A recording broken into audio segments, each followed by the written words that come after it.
The flight lands at 1 p.m. Can someone pick me up? I stared at my phone, the group text to my family hanging in digital silence for longer than it should have.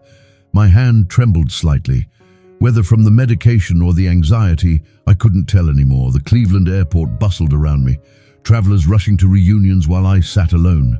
3 weeks post-op from a surgery that had given me a 60% chance of seeing another Christmas. When my phone finally vibrated, the responses cut deeper than the surgeon's scalpel had. "We're too busy today.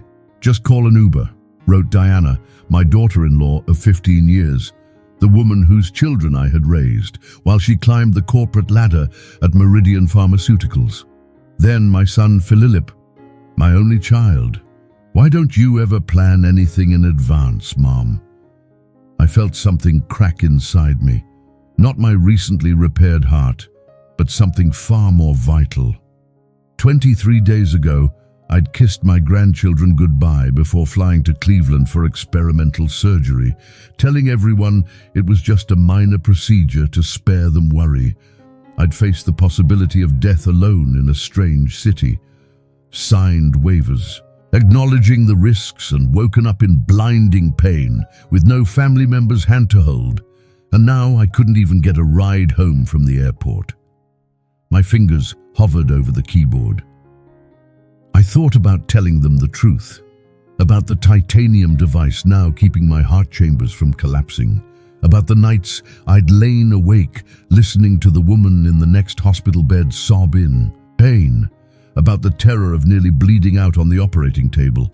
Instead, I simply typed, "Okay." That single word, deceptively cheerful with its exclamation mark, concealed a decision forming within me. For 67 years, I had been the supporter, the helper, the one who set aside her own needs.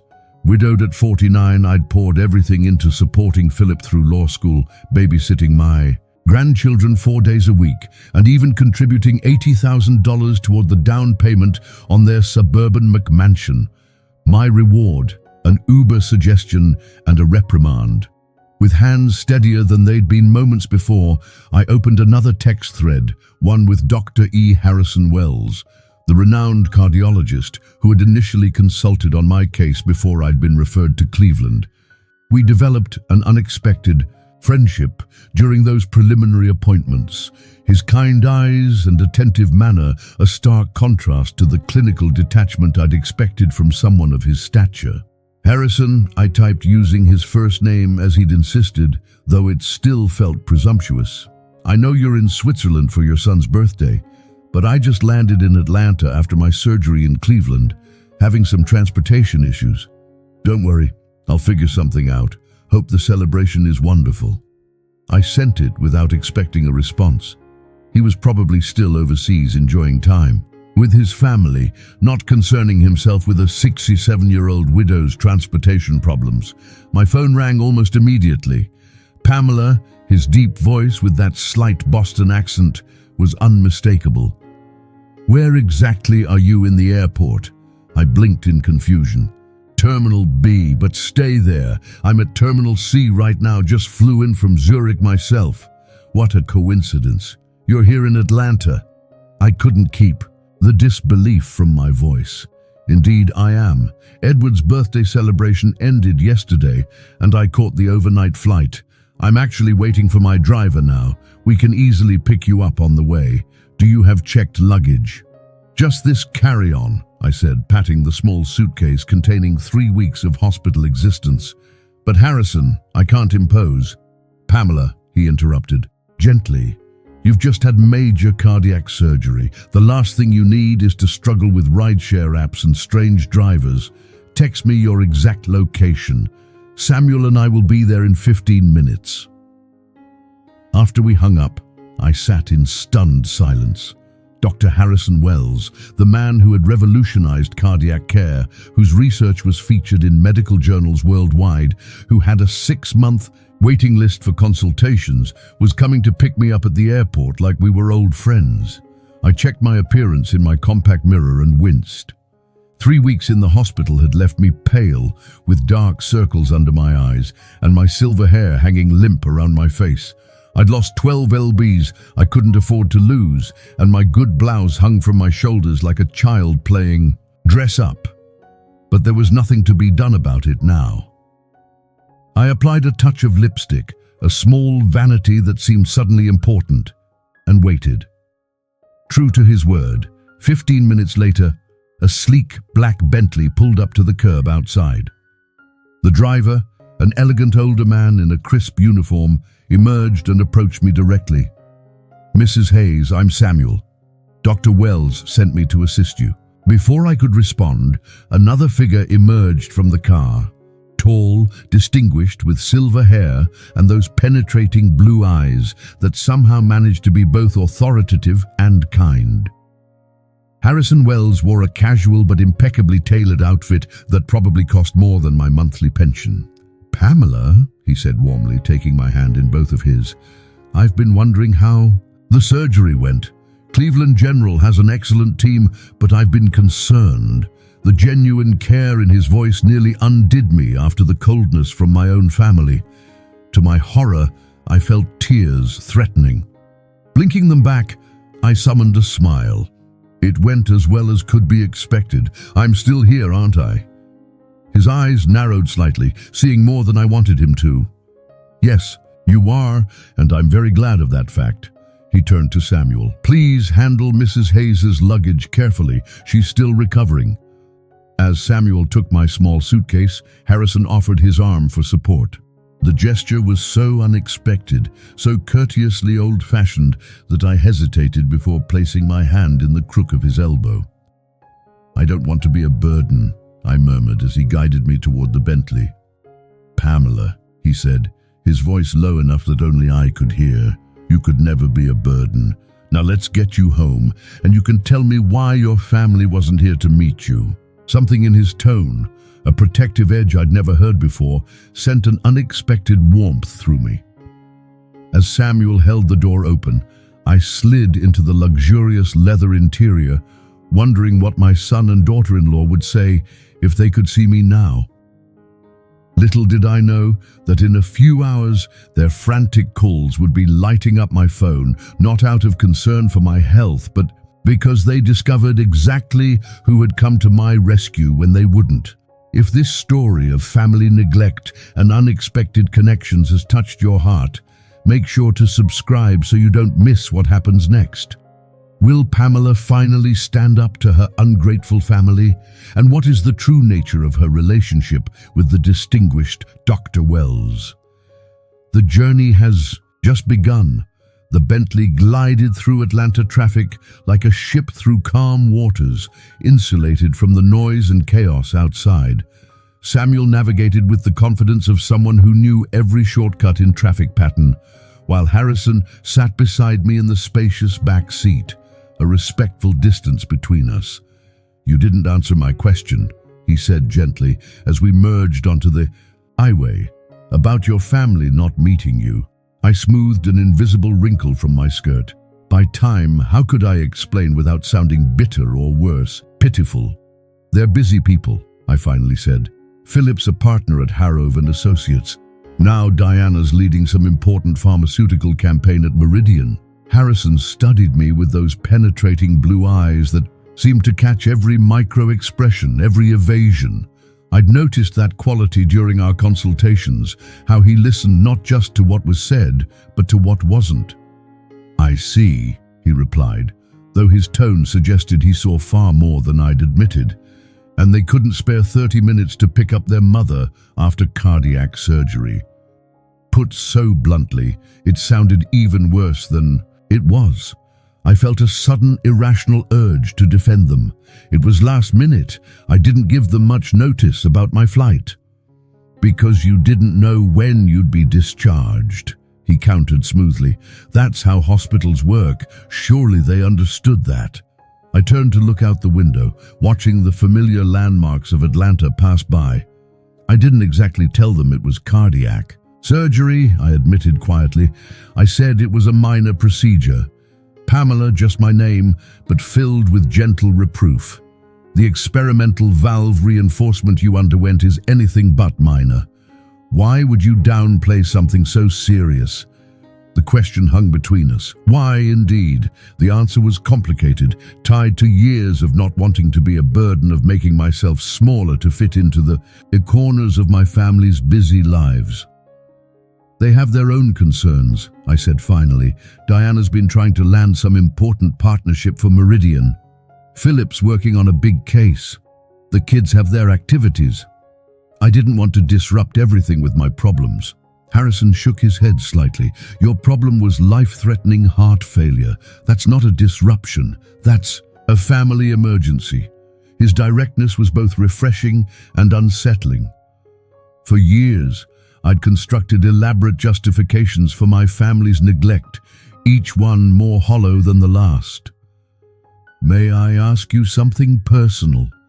He continued, his tone softening. I nodded, though apprehension fluttered in my chest. Do they know who I am? Your family? The question surprised me. I mentioned consulting with you initially. Yes, Diana was quite interested, actually. I hesitated, remembering her sudden attention when I'd mentioned Harrison's name. She works in pharmaceutical public relations.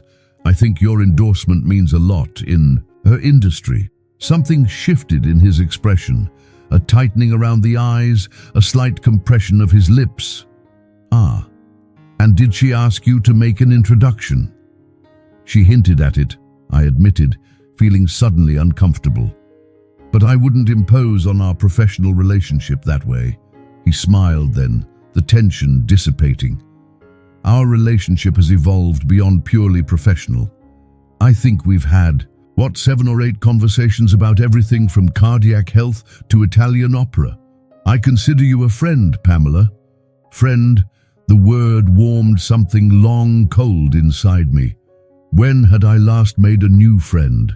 Not an acquaintance, not someone's mother or someone's neighbor, but a person who chose my company for its own sake.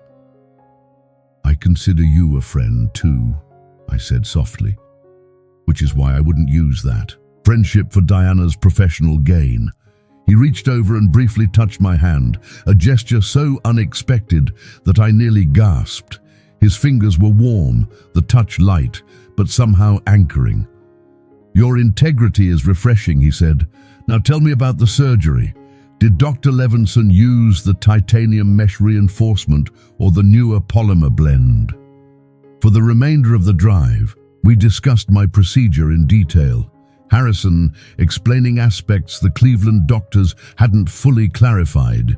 His ability to make complex medical concepts accessible without condescension was remarkable. Another facet of this multidimensional man I was still discovering.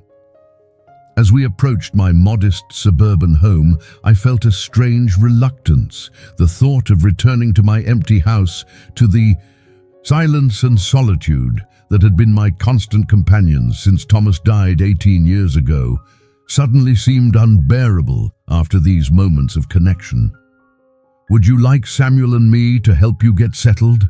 Harrison asked, as if sensing my hesitation. You shouldn't be lifting anything yet, and there may be some things you need from the store. That's very kind, but I couldn't impose. Further, it's not an imposition, he interrupted firmly. In fact, I insist, doctor's orders. The authoritative tone made me smile despite myself. Well, if it's doctor's orders, Samuel pulled into my driveway and immediately came around to open my door, offering his arm with the same courteous formality as his employer. Harrison followed with my suitcase, and together they escorted me to my front door like a royal entourage. Inside, I was acutely aware of how the house might appear to someone like Harrison. My furniture was well maintained, but dated, the decor modest and practical, nothing like the elegant sophistication I imagined in his own home. Yet he moved through my space with genuine appreciation, commenting on a watercolor Thomas and I had purchased on our 20th anniversary, asking about a quilted throw my grandmother had made. While Samuel disappeared to the grocery store with a list Harrison had imperiously dictated, you need proper nutrition for recovery, not whatever convenience foods are in your freezer, The doctor insisted on making tea in my kitchen. "I hope you don't mind," he said. "Finding cups and saucers with surprising ease. I find ritual comforting after medical procedures. My mother always believed a proper cup of tea could cure anything short of a severed limb. The normality of watching this distinguished man moving about my kitchen, steeping tea as if we'd done this 100 times before, created an intimacy that made my breath catch. Or perhaps that was just my healing heart, adjusting to new rhythms. When my phone began vibrating insistently on the counter, I glanced at it with irritation, then froze. 48 missed calls, 32 text messages, all from Philip and Diana. "Is something wrong?" Harrison asked, noting my expression. I stared at the screen in confusion. "I'm not sure. My family suddenly seems very eager to reach me."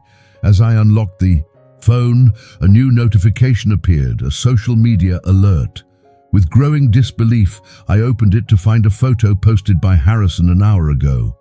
Both of us in the Bentley, his hand supportively under my elbow with the caption, "Honored to assist my friend Pamela Hayes home after her courageous journey through pioneering cardiac surgery. A remarkable woman with extraordinary resilience." The post already had thousands of likes and comments, including one from Diana. "Dr. Wells, that's my mother-in-law. We've been trying to reach you for months regarding Meridian's Cardio Restore project." I looked up at Harrison, whose expression was impossible to read. "Did you know," I asked quietly, "about Diana trying to reach you professionally?" "Let's just say," he replied, setting a perfectly brewed cup of tea before me, "that your daughter-in-law's reputation precedes her, and now it seems she's discovered a connection she never knew existed." His smile contained something I couldn't quite identify. Satisfaction, perhaps, or even mischief, like a chess player who had just executed a particularly elegant move. "Pamela," he said, taking the seat across from me, "I believe your phone will be quite busy for the foreseeable future. Shall we silence it and enjoy our tea?" By evening, the missed calls had doubled. I watched the number climb with a detached curiosity, as if observing a natural phenomenon rather than my family's mounting panic. Harrison and Samuel had departed after ensuring I was comfortably settled, leaving behind a refrigerator stocked with prepared meals, my medications, organized in a sophisticated pill dispenser, and a business card with Harrison's private number written on the back in his precise handwriting. "Call any time," he'd said at the door, his eyes holding mine a moment longer than necessary, "day or night." "I mean that, Pamela." The warmth of those words had lingered after his Bentley disappeared down the street. Now, as I sat in my favorite armchair with a light shawl around my shoulders, I finally decided to acknowledge the communication bombardment. I chose to read the texts first. "Philip, Mom, call me. Immediately. Diana, is that really Dr. Harrison Wells with you? How do you know him? Philip, why aren't you answering your phone? This is important. Diana, Mom Hayes, please call. We need to talk about your connection to Dr. Wells ASAP." The progression was telling, from initial shock to barely concealed desperation, with Diana's messages increasingly focused on my connection, rather than my well-being. Not a single text asked how I was feeling after the surgery or if I'd gotten home safely. When the doorbell rang, sharp and insistent, I wasn't surprised. The confrontation was inevitable. I just hadn't expected it so soon. I opened the door to find Philip and Diana on my porch, both still in their workflow, their expressions a study in controlled agitation. Diana's perfectly highlighted hair and immaculate makeup couldn't conceal the calculation behind her eyes, while Philip's forced smile did little to mask his tension. "Mom," he exclaimed with manufactured concern, "we've been trying to reach you for hours. Why didn't you call us back?" "I was resting," I replied simply, stepping aside to let them enter. "Doctor's orders after. In cardiac surgery." Diana's head snapped up. "Cardiac surgery? You said it was a minor procedure." "Did I?" I moved slowly back to my armchair, leaving them to follow. Well, it was minor in that I survived it. The sarcasm was unlike me, and Philip noticed immediately. His brow furrowed as he took in the pill dispenser on the coffee table, the medical documents neatly stacked beside it. "Mom, what's really going on? First you downplay some surgery, then you appear on social media with Harrison Wells of all people." I settled into my chair, adjusting my shawl with deliberate calm. I had experimental cardiac valve reinforcement surgery. There was a 40% chance I wouldn't survive it. Dr. Wells was my initial consulting physician before I was referred to specialists in Cleveland. The blunt disclosure hung in the air. Diana recovered first, sliding onto my sofa with practiced elegance.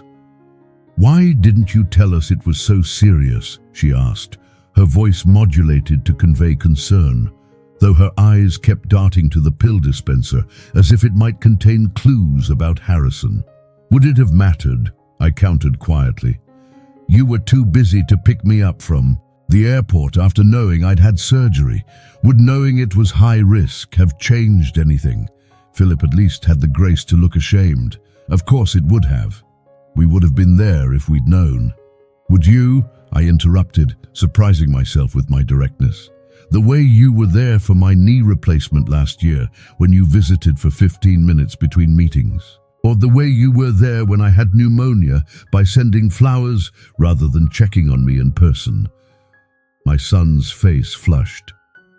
"That's not fair, Mom. We have demanding careers, children with activities. Yes, careers and children that benefited greatly from my constant support. I finished for him, the same support that apparently doesn't extend both ways." An uncomfortable silence fell. Diana, ever the strategist, changed tactics. "Dr. Wells seems very attentive," she observed, feigning casualness. "You never mentioned you were such close friends." Here it was, the real reason for their visit, not concern for my health, but access to Harrison. I felt a cold clarity settle over me. "We became acquainted during my consultations," I said simply. "He's a compassionate physician who takes genuine interest in his patients. Compassionate enough to pick you up from the airport personally in his Bentley." Diana pressed, leaning forward. "That seems beyond professional courtesy. Perhaps he simply recognized that I needed assistance when my own family did not." The words were quiet but landed with precision. Philip shifted uncomfortably. "Mom, about the airport. We should have been there. I'm sorry." His apology, while seemingly sincere, came far too late and for transparent reasons. I merely nodded in acknowledgement. "So," Diana continued, unable to contain herself any longer, "how well do you know Dr. Wells exactly? His endorsement could transform Meridian's new cardiovascular drug program. I've been trying to reach him for months." And there it was, the naked ambition behind their sudden attention. Not my surgery, not my well-being, but what I could potentially provide access to. "Well enough that he chose to help me today," I replied carefully. "Beyond that, our relationship is private." "Private?" Philip echoed, confusion evident. "Mum, what does that mean?" I smiled slightly, remembering Harrison's hand on mine in the car, the warmth in his eyes as he'd said goodbye. "It means that some things aren't for professional leveraging, Diana. Some connections have value beyond networking opportunities." Diana's perfectly composed facade cracked slightly. "But you must understand how important this could be for Meridian, for our family's financial security." Just one introduction. "I believe Dr. Wells is aware of Meridian's interest," I interrupted, thinking of our conversation in the car. "He seems quite informed about pharmaceutical industry matters." Something in my tone must have alerted Diana, because her expression suddenly sharpened. Did you tell him I've been trying to contact him?" He asked if my family knew who he was. I said truthfully. "I mentioned you worked in pharmaceutical PR and had expressed interest in his endorsement." Diana's face pad. "And what did he say?" I considered the question, remembering the subtle shift in Harrison's expression. He seemed unsurprised. The atmosphere in the room changed perceptibly. Diana stood abruptly, smoothing her skirt with hands that trembled slightly. "We should let you rest," she announced, professional smile back in place. "Philip, your mother needs her recovery time." My son looked between us, clearly sensing undercurrents he didn't fully understand. "Right, but Mom, we really should talk more about your surgery. Maybe I could come by tomorrow." Before I could respond, my phone chimed with a text notification. I glanced down to see Harrison's name on the screen, checking in on my favorite patient. "Dinner tomorrow evening. I know a place that accommodates cardiac diets beautifully. Samuel can collect you at 7. I couldn't prevent the small smile that touched my lips. Nor did I miss Diana's laser focus on my reaction. "I'm afraid I have plans tomorrow evening," I told Philip, feeling a long, dormant flutter of anticipation. "Perhaps another time." As they finally departed with promises to check in soon, I watched from my window as they engaged in intense conversation in the driveway, Diana gesticulating emphatically while Philip nodded. Only after their car disappeared did I allow myself to read Harrison's message again, my finger hovering over the response button. Was this merely a doctor checking on a patient, a friend offering support, or something else entirely? Whatever it was, for the first time in years, I felt like more than just someone's mother or grandmother. I felt like Pamela again, a woman with her own identity, her own possibilities. I typed my reply. "I'd be delighted. 7 p.m. works perfectly." I stood before my bedroom mirror, assessing my reflection with critical eyes. The black dress, purchased 3 years ago for a law firm gala I'd attended as Philip's +1 when Diana was out of town, was the most elegant item in my wardrobe. Still, it felt woefully inadequate for dinner with a man who probably owned homes on multiple continents. Was this even a date? The question had plagued me all day. Harrison's invitation could easily be interpreted as a doctor checking on a patient or a friend offering distraction during recovery. Yet something in his manner, in the way his gaze had lingered when we parted, suggested possibilities I'd long ago filed away as no longer relevant to my life. At 67, with a freshly repaired heart and silver hair I'd stopped coloring 5 years ago, romance seemed an absurd consideration. And yet, the doorbell chimed precisely at 7.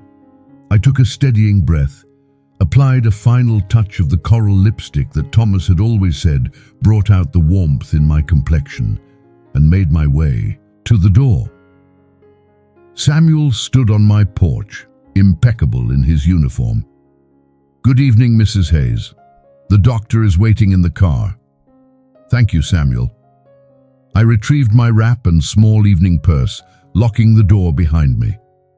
The Bentley sat in my driveway like an elegant visitor from another world. As Samuel opened the rear door, I caught sight of Harrison inside, dressed in a perfectly tailored dark suit that made my breath catch slightly. "Pamela," he said warmly as I slid into the seat beside him, "you look absolutely lovely." "Thank you," I replied, suddenly self-conscious, though I'm afraid my post-surgery wardrobe options are rather limited. His eyes, that remarkable shade of blue that seemed to shift with the light, took in my appearance with frank appreciation. "The dress is perfect. That shade of black brings out the silver in your hair beautifully. Such a specific compliment, not the generic flattery one offers out of politeness." I found myself blushing like a schoolgirl. "How are you feeling?"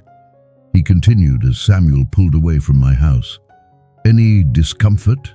Shortness of breath? Just the usual post-surgical fatigue?" I assured him. "And perhaps some lingering effects from yesterday's family confrontation." Harrison's expression sharpened with interest. "Ah, yes. I imagine my social media post created quite a stir. That's putting it mildly." I studied him carefully. "Was that deliberate, posting that photo when you did?"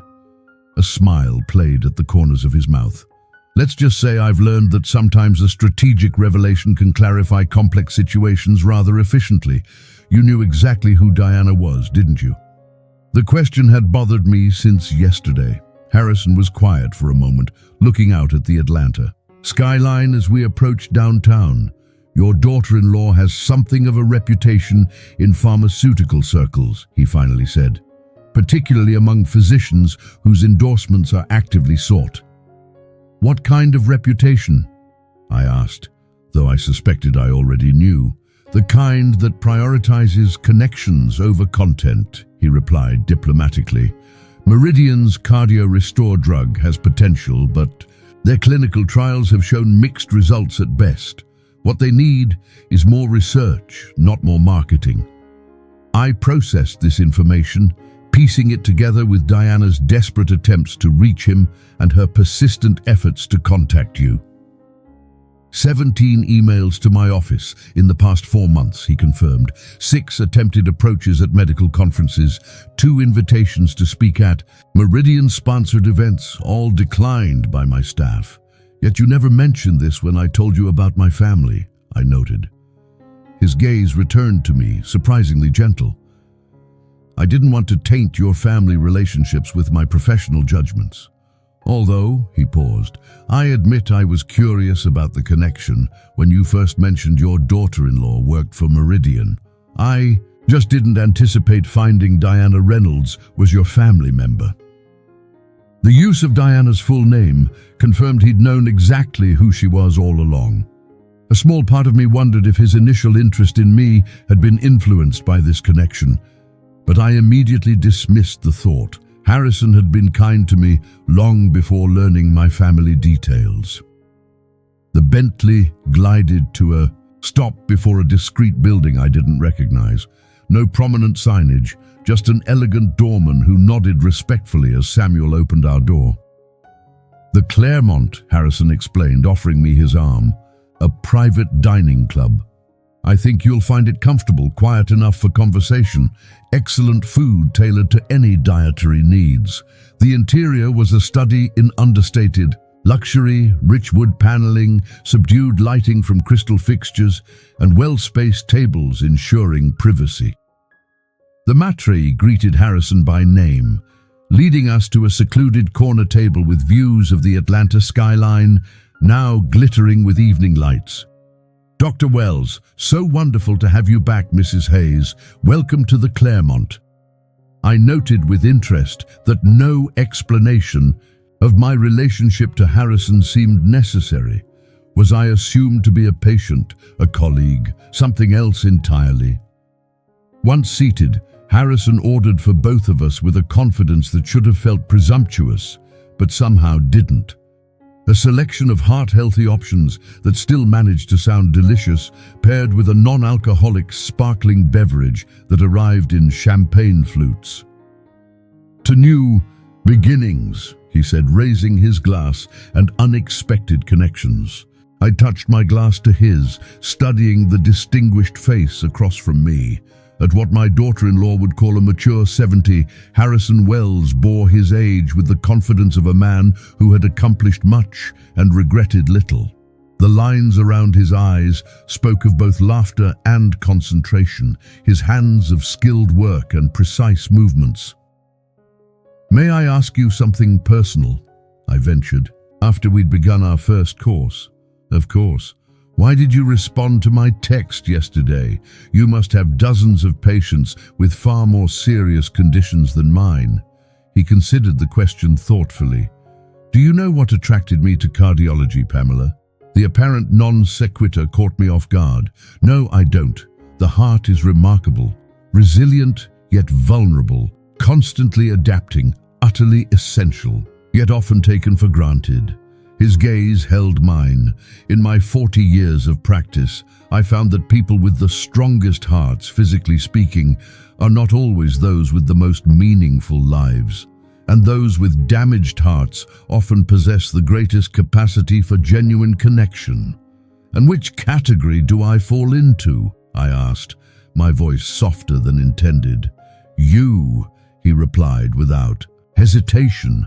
are that rare case of physical vulnerability and emotional strength coexisting in perfect balance. From our first meeting, I sensed you carried others' burdens without complaint, gave without expectation of return. Yet yesterday, seeing how your family responded to your needs, he paused. Let's just say professional interest evolved into personal concern. I'm not looking for pity, I said. Quickly, pity. He looked genuinely surprised. Pamela, what I feel for you is the furthest thing from pity imaginable. The intensity in his eyes made me look away, focusing instead on the glittering city beyond the window. After Thomas died, I'd packed away certain expectations along with his clothes, romance, partnership, the particular joy of being truly seen by another person. To feel those possibilities stirring again was both exhilarating and terrifying. Tell me about your son, I said, deliberately changing the subject. The one whose birthday you attended in Switzerland. If Harrison noticed my deflection, he graciously allowed it, launching into stories about Edward, a humanitarian architect designing sustainable housing in developing countries. As he spoke, I caught glimpses of the father behind the distinguished physician, proud, supportive, deeply invested in his child's happiness without attempting to control his choices. So different from my own relationship with Philip, where my support had always been expected but rarely acknowledged, my opinion solicited only when convenient. You know, Harrison said as we finished. Our main course, Edward asked about you when I mentioned I was meeting you for dinner tonight. This surprised me. He asked about me, but he doesn't even know me. But I may have mentioned you in a few of our conversations over the past months. A hint of self-consciousness crossed his features. He says, I speak about you differently than my other patients. Differently how? I asked. Heart suddenly beating a little faster, and not due to my cardiac condition. Harrison's phone chimed before he could answer. He glanced at it with an apologetic smile that quickly transformed into a frown. Is something wrong? I asked. Possibly, he replied, his expression concerned.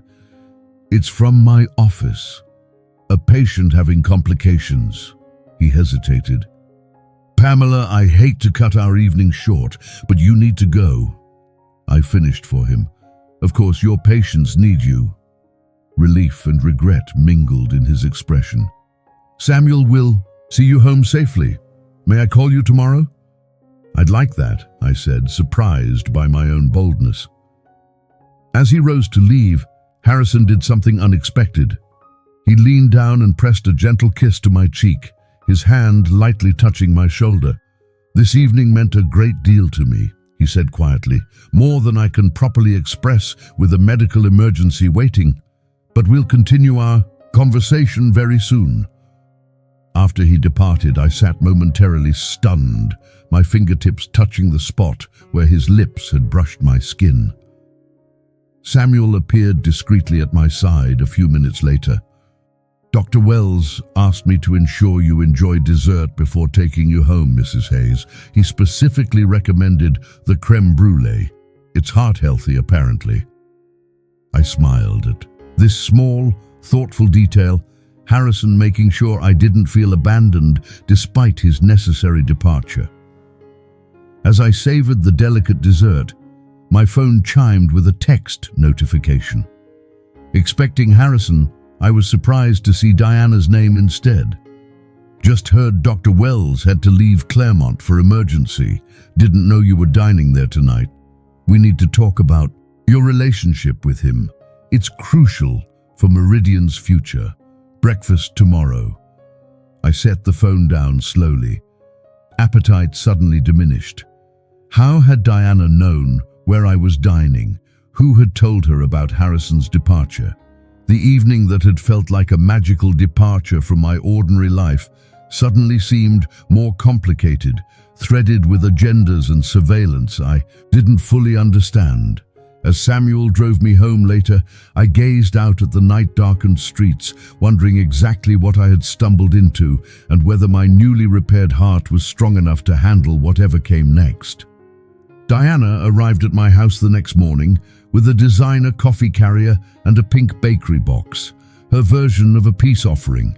Her Meridian Pharmaceuticals identification badge still hung around her neck, suggesting this visit was sandwiched between professional obligations rather than a priority in itself. "Cranberry orange scones," she announced, setting the box on my kitchen counter. "Your favorite." I accepted the coffee she handed me. Decaf. At least she'd remembered that much about my post-surgery restrictions. "Thank you, though I don't recall agreeing to." "Breakfast." Her smile faltered slightly. "I thought after our last conversation we could use a fresh start. Family supporting family, right? Family supporting family." The irony was almost painful. "Of course," I replied, gesturing toward the small breakfast nook where Philip and Diana had often sat as newlyweds, seeking my advice on everything from investment strategies to dinner party menus. Before success made my counsel seemed quaint and outdated, Diana settled across from me, her expression carefully composed into professional warmth, the same look I'd seen her practice for corporate photographs. "So you and Dr. Wells." No preamble, not even a pretense of interest in my recovery. I sipped my coffee, letting the silence stretch uncomfortably. "How did you know I was at the Claremont last night?" I asked finally. She blinked momentarily, thrown by my directness. "Oh, Atlanta's medical community is surprisingly small. A colleague saw you there, a colleague who also knew the moment Harrison left for his emergency." Diana's fingers tightened almost imperceptibly around her coffee cup. "It was mentioned." "Yes. Interesting coincidence," I observed mildly. "Your colleague happening to be at a private dining club recognizing me and immediately reporting to you. Mom Hayes," she began, switching to the faux affectionate form of address she used when trying to manipulate me. "I think we're getting off track. I'm just trying to understand your relationship with Dr. Wells. For family reasons." "Family reasons?" I repeated. "Not Meridian reasons." Her smile stiffened. "Well, of course, his connection to our family could have professional implications. That's just reality. But my primary concern is you. The lie hung between us as transparent as cellophane." I thought of Harrison's words about Diana's reputation, about her persistent attempts to reach him professionally. "What exactly do you want to know, Diana?" Relief flooded her features at what she perceived as my capitulation. "How did you two really connect? It can't just be from your initial consultation. He never gives patients that kind of personal attention." "Perhaps I'm not just any patient," I replied, surprising myself with the hint of steel in my voice. "Clearly," she agreed, leaning forward eagerly, "which is why I'm trying to understand. Is it a friendship? A professional relationship? Something more?" The hesitation before more carried volumes of implication. I thought of Harrison's kiss on my cheek, the warmth in his eyes when he looked at me, moments that felt private, precious, not to be dissected for Diana's professional gain. "My relationship with Harrison is personal," I said firmly, "not a networking opportunity." Frustration flickered across her perfectly made-up face. "Mom Hayes, you don't understand what's at stake here. Meridian's Cardio Restore drug could revolutionize heart disease treatment, but we need Wells' endorsement. Do you know how many lives could be improved, including yours?" "Interesting," I murmured. "Harrison mentioned Cardio Restore has shown mixed results in clinical trials, that it needs more research, not more marketing." Diana went very still. "He discussed Meridian's products with you?" "Briefly," I confirmed. "He seemed quite knowledgeable about the company's approaches and about your attempts to contact him." The color drained from her face. "What exactly did he say?" "That you've been quite persistent. 17 emails, I believe. 6 approaches at conferences." I took another sip of my coffee, watching realization dawn in her eyes. "He knew exactly who you were when I mentioned my daughter-in-law worked for Meridian, and you told him about our relationship. Anyway, Her voice rose sharply. Do you have any idea what that could do to my professional reputation? To have my mother-in-law discussing me with the very physician I've been trying to establish a relationship with? You mean the way you discussed me with colleagues? Who spied on my private dinner? I countered quietly. Diana stood abruptly, abandoning all pretense of familial concern. This isn't just about me. Philip's law firm handles significant portions of Meridian's legal work. Our family's financial security is tied to my success there. Your grandchildren's college funds, our mortgage, everything could be affected if this cardio restore deal falls through.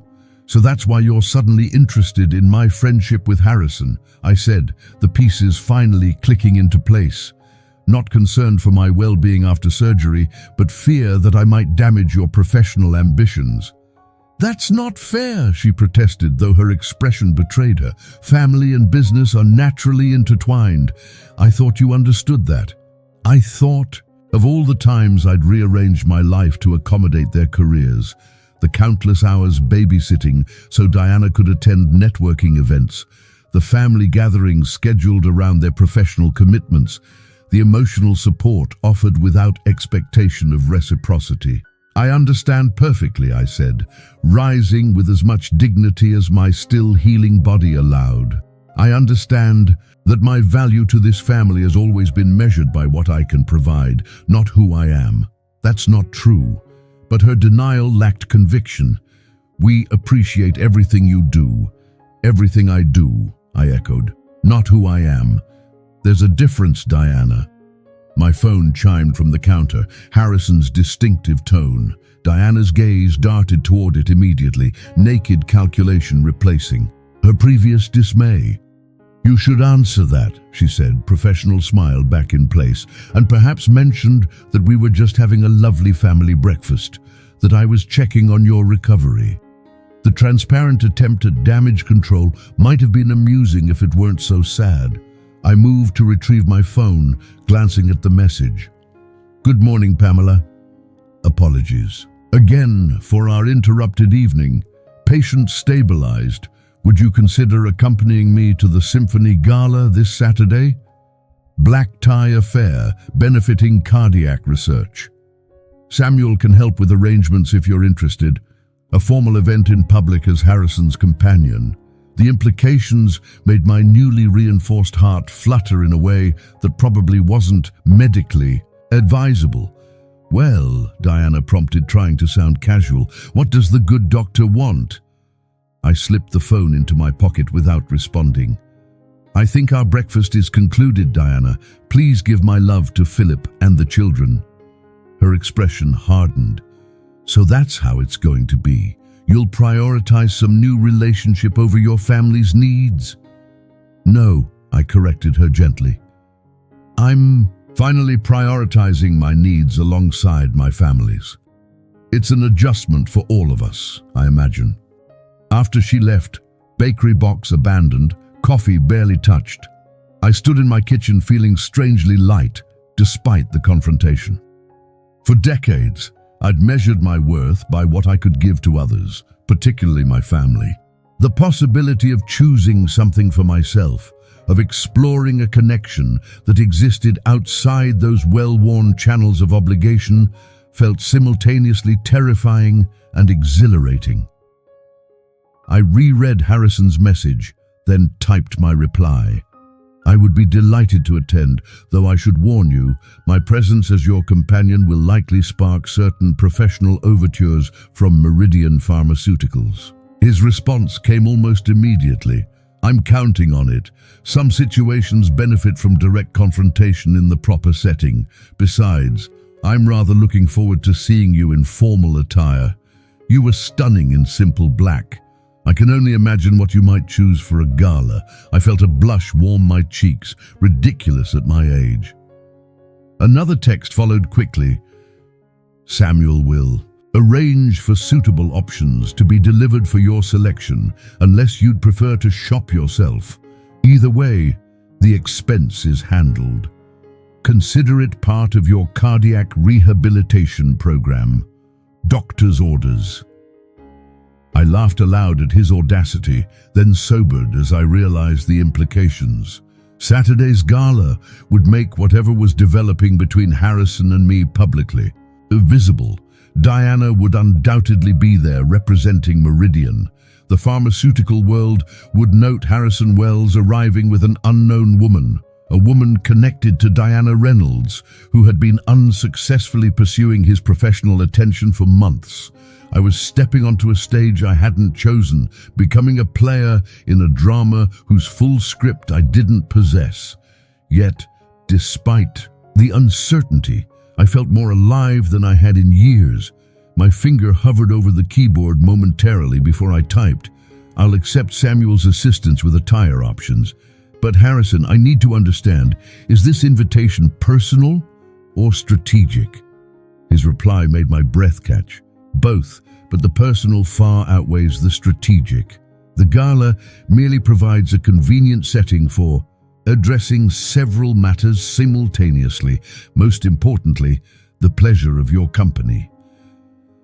As I set the phone down, I caught my reflection in the kitchen window, cheeks flushed, eyes bright, looking years younger than the woman who had flown to Cleveland for surgery just weeks ago. Whatever game was being played between Harrison and Meridian, I was no longer merely a pawn.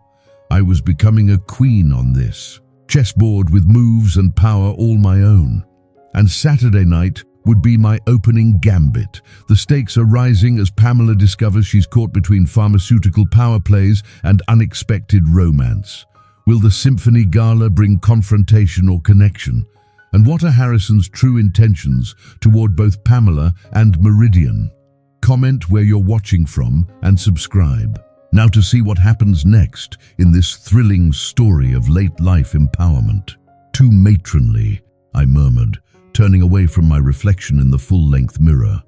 The navy blue gown with its conservative neckline and elbow-length sleeves made me look exactly what I was, a 67-year-old grandmother dressing appropriately for her age. Samuel, seated patiently in the corner of my bedroom, nodded in agreement. Perhaps the next option, Mrs. Hayes. When Harrison had mentioned suitable options, I'd envisioned a few dresses delivered for my consideration. Instead, Samuel had arrived with what appeared to be an entire boutique's worth of evening wear, a professional stylist named Margot, and a makeup artist introduced simply as Enz. Dr. Wells was quite specific about ensuring you had adequate choices, Samuel had explained, his British understatement somehow making the extravagance seem perfectly reasonable. And now, stepping out of the rejected navy gown, I allowed Margot to help me into the next selection, an emerald green silk that caught the light with subtle shimmer. "This," Margot declared with professional confidence, "is the one?" I turned toward the mirror and barely recognized the woman staring back. The dress wasn't revealing in the conventional sense, no plunging neckline or daring slits, but its sophisticated, cut and rich color transformed my silver hair from merely aging to striking, the draping fabric skimming over my post-surgery frame with elegant forgiveness. "The color brings out your eyes," Inz observed, approaching with her formidable array of makeup brushes. "We'll keep the makeup classic, but with definition, you have remarkable bone structure. At my age, that's a polite way of saying I've lost facial fat," I replied dryly. Enz smiled. "At your age, Mrs. Hayes, it's a genetic blessing many younger women would envy. Now please sit." As she worked, applying layers of products with artistic precision, I contemplated the surreal nature of my situation. 3 weeks ago, I'd been in a hospital bed, uncertain if I would survive. Now I was being prepared like Cinderella for a ball, with a distinguished cardiologist playing the role of unlikely fairy godmother. "May I ask a personal question, Samuel?" I ventured as Inz focused on my eye makeup. "Of course, Mrs. Hayes."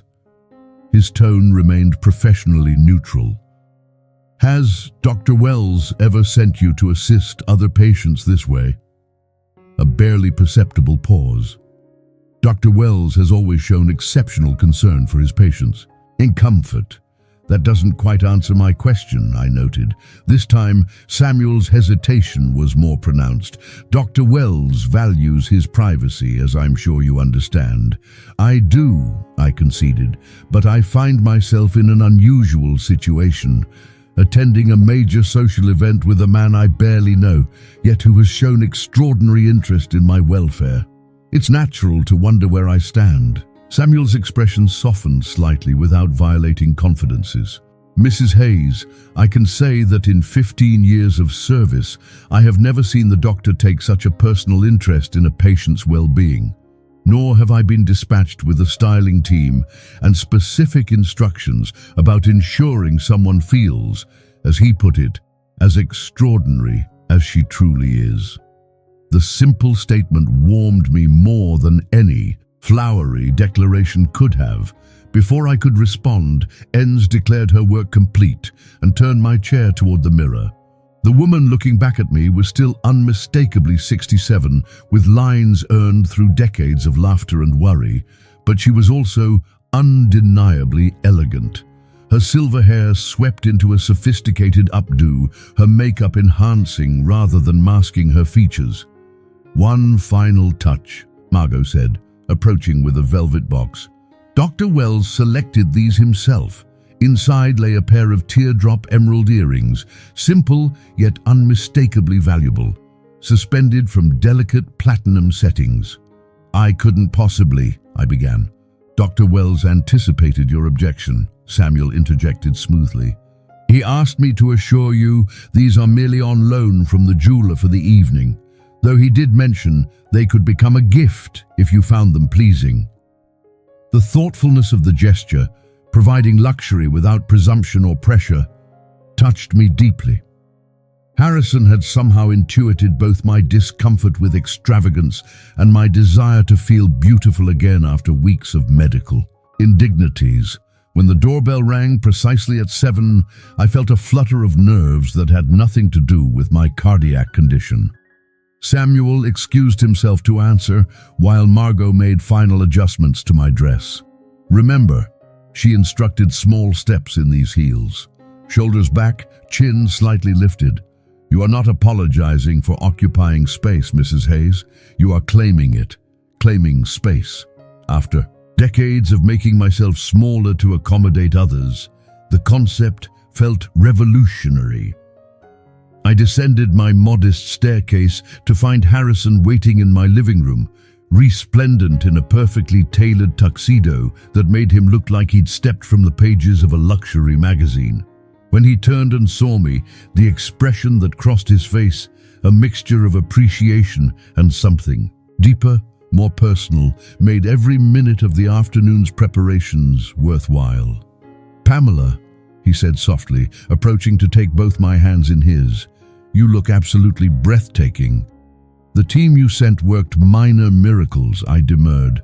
"No," he corrected gently, "they merely enhanced what was already there." His gaze held mine with an intensity that made my carefully applied makeup feel suddenly warm. "The emeralds were the right choice. They bring out the remarkable green in your eyes." "They're beautiful," I acknowledged, though far too generous for a simple loan. A smile played at the corners of his mouth. "We'll discuss their status later. For now," he offered his arm with old-world courtesy. "Shall we make our entrance?" The symphony hall gleamed with light as we approached, its neoclassical columns illuminated against the night sky. A red carpet stretched from the curb to the entrance, flanked by photographers documenting the arrival of Atlanta's elite. I felt a moment of panic at the prospect of such visibility. "Harrison?" I murmured as Samuel opened the car door. "I'm not accustomed to this level of exposure." He covered my hand with his, warm and reassuring. "Just look at me if it becomes overwhelming. We'll walk straight through. You don't need to pose or speak to anyone." But as we emerged from the Bentley, a ripple of recognition passed through the waiting photographers. Flashbulbs erupted immediately. "Dr. Wells over here. Doctor, who's your companion tonight?" Harrison guided me forward with a protective hand at the small of my back. acknowledging the cameras with practiced ease while maintaining our steady progress toward the entrance. The confidence of his movement steadied me, allowing me to walk with the dignity Margot had coached, rather than the deer in headlights panic I felt. Just before we reached the doors, Harrison paused and turned slightly, positioning us for what I realized was a deliberate photograph. His arm slipped around my waist in a gesture that was unmistakably more than professional, his smile warm and genuine as he looked down at me. "Forgive the theatrics," he murmured, his lips close to my ear. "Sometimes a picture truly is worth 1,000 words." Inside, the grand foyer buzzed with Atlanta's social and business elite in formal attire, champagne flutes glinting under crystal chandeliers. Harrison guided me through the crowd with practiced ease, stopping occasionally to exchange greetings with colleagues who eyed me with undisguised curiosity. He introduced me simply as Pamela Hayes, my guest this evening, offering no explanation of our connection. The ambiguity clearly intrigued his acquaintances, whose speculative glances followed us as we moved through the room. "Everyone is wondering who I am," I observed quietly. "Let them wonder," he replied, a hint of mischief in his eyes. "Curiosity is good for the soul, and for your reputation. Arriving with an unknown woman of a certain age," his expression sobered. "Pamela, my reputation is built on 40 years of medical excellence, not social appearances. Besides," he paused, his gaze sweeping the room before returning to me with surprising intensity. "I'm rather enjoying watching Atlanta society try to categorize what they're seeing between us." "And what exactly are they seeing?" I asked, suddenly bold. Before he could answer, a voice cut through our moment of connection. "Dr. Wells, what an unexpected pleasure." Diana stood before us, resplendent in a designer gown that probably cost more than my monthly pension, her professional smile firmly in place. Beside her, Philip looked uncomfortable in his tuxedo, his expression caught between embarrassment and calculation as he looked between Harrison and me. "Mrs. Reynolds," Harrison replied with perfect courtesy, though I noted he used Diana's formal name rather than any warmer greeting. "Mr. Hayes, good evening." "Dr. Wells, we had no idea you'd be attending with family," Diana continued smoothly, emphasizing the last word while extending her hand. What a delightful surprise. As Harrison took her hand briefly, I caught the flash of triumph. In Diana's eyes, she had achieved in this moment what months of professional pursuit had failed to deliver. Direct contact with Harrison Wells, with the added leverage of family connection. What she couldn't possibly know was how thoroughly Harrison had anticipated this very encounter, and how completely the evening was about to upend everyone's expectations, including perhaps my own. "Actually," Harrison replied smoothly, his hand finding the small of my back with subtle possessiveness, "I'm not here with family. I'm here with my date." The word hung in the air between us.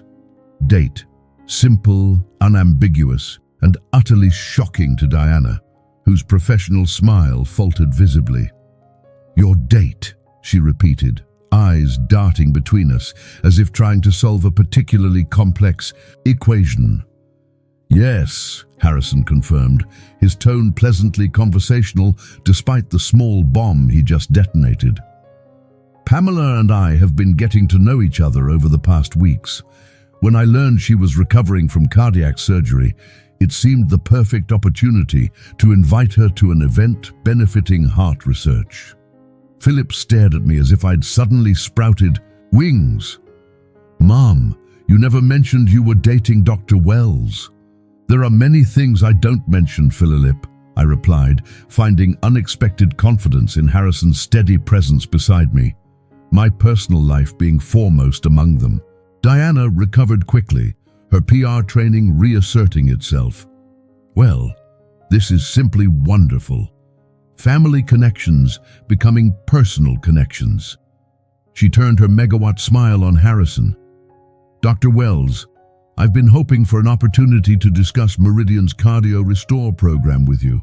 Perhaps we could." "Mrs. Reynolds," Harrison interrupted with impeccable politeness. "I make it a policy not to discuss business at charitable events. I'm sure you understand."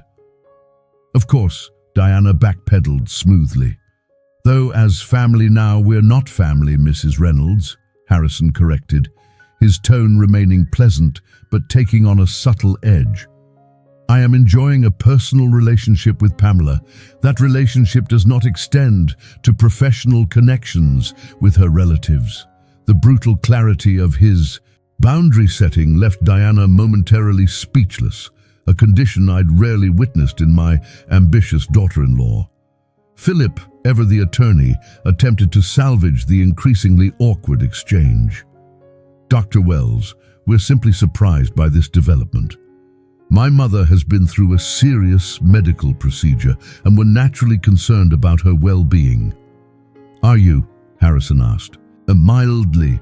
I understood you were too busy to collect her from the airport following that procedure. Fortunately, I was available to ensure she reached home safely." The pointed reference to their neglect made Philip flush with embarrassment. Before he could respond, a silver-haired woman in a stunning red gown approached our group. "Harrison, darling, the board members are asking for you." Something about the donation announcement. She turned to me with genuine warmth. "And you must be Pamela. Harrison has mentioned you several times. I'm Catherine Winslow, Symphony Guild President, and Harrison's ex-wife." Ex-wife. The revelation startled me nearly as much as it clearly shocked Diana and Philip. Catherine took my hand in both of hers, her grip firm and friendly. "Harrison never brings dates to these functions," she confided in a stage whisper clearly meant to be overheard. "You must be quite special. Come, both of you. The presentation is about to begin." As Catherine led us away, I caught a glimpse of Diana's thunder-ruck expression. The calculated professional connection she'd been pursuing had just transformed into something far more incomplex and inaccessible. "Thank you for the timely rescue," Harrison murmured to Catherine as we moved through the crowd. 30 years of marriage taught me to recognize your "save me from this conversation" expression, she replied with a wink in my direction. "Besides, I was dying to meet the woman who finally coaxed you out of your self-imposed social hibernation." "Catherine," Harrison warned, though his tone held affection rather than annoyance. "Oh, hush. Pamela deserves to know she's dealing with a confirmed workaholic whose last actual date was sometime during the Obama administration." Catherine squeezed my arm conspiratorially. "Though I must say, if anyone could tempt him back into society, I'm not surprised it's someone with your obvious intelligence and style." We reached the main ballroom where round tables surrounded a central stage draped with the symphony's insignia. Catherine directed us to a front table where place cards indicated we would be seated with several distinguished-looking couples, board members and major donors. Harrison explained as he held my chair. "Catherine always ensures I'm surrounded by people who can write substantial checks for cardiac research. Strategically seated," I observed, rather like our encounter with Diana and Philip just now. Harrison's eyes met mine, appreciation for my perception evident. "You noticed that wasn't entirely coincidental. I suspected as much when you mentioned direct confrontation in the proper setting in your text." I arranged my emerald silk carefully as I sat. "Though I admit I didn't anticipate your ex-wife's involvement. Catherine and I have been divorced for 12 years. But we remain close friends and allies. She chairs several medical charities I support." He took the seat beside me, his voice lowering, and she was quite intrigued when I mentioned meeting someone who had captured my interest. The casual acknowledgement that he had discussed me with his ex-wife sent a flutter through my chest that had nothing to do with my cardiac condition. So, this evening has been choreographed from the beginning, I said, trying to process the layers of intention behind what I'd thought was a simple charity event. Not choreographed, he corrected, strategically anticipated. Diana Reynolds has been attempting to manipulate a connection to me through professional channels for months. Learning of your relationship to her created an opportunity to address that situation definitively while simultaneously enjoying an evening with a woman whose company I've come to value greatly. The honesty of his explanation was oddly reassuring. Harrison wasn't playing games. He was simply accustomed to operating several moves ahead in both his professional and personal life. "And your declaration that I'm your date?" I asked. "Was that also strategic?" His expression softened, the calculated poise giving way to something more vulnerable. "That was entirely sincere, though I should have perhaps discussed the terminology with you first." "I'm not objecting," I clarified, surprising myself with my boldness, merely clarifying. The smile that spread across his face, then genuine, warm, almost boyish in its pleasure, transformed his distinguished features into something far more approachable. "In that case," he said, reaching to take my hand under the cover of the tablecloth, "allow me to formally request the pleasure of considering this our first official date, Pamela Hayes." Before I could respond, the lights dimmed and Catherine took the stage, welcoming guests to the Symphony's annual cardiac research benefit. I left my hand in Harrison's as she spoke, his thumb tracing small circles on my palm in a gesture that felt startlingly intimate in the darkened ballroom. When the presentation concluded and dinner was served, conversation at our table flowed easily among Atlanta's elite. To my surprise, I found myself not an awkward outsider, but welcomed into discussions about arts funding, medical research, and even global politics.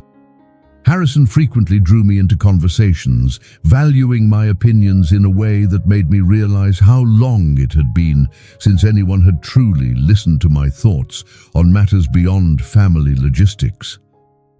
Between courses, I excused myself to visit the ladies' room. As I was refreshing my lipstick at the marble vanity, Diana appeared beside me, her expression carefully composed. "Quite an evening you're having," she observed, reapplying her own makeup with practiced precision. "Dr. Wells seems quite attentive." "Yes," I agreed simply, offering nothing more. "Mom Hayes," she began, switching to the familiar address she used when attempting to establish connection. "I hope you understand the position this puts us in professionally.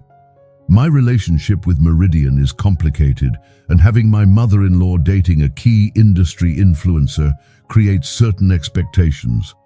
I turned to face her directly. "Diana, let me be very clear. My personal life is not a networking opportunity. Harrison has already established his boundaries regarding your professional interests. I suggest you respect them." She blinked, clearly unused to such direct opposition from me.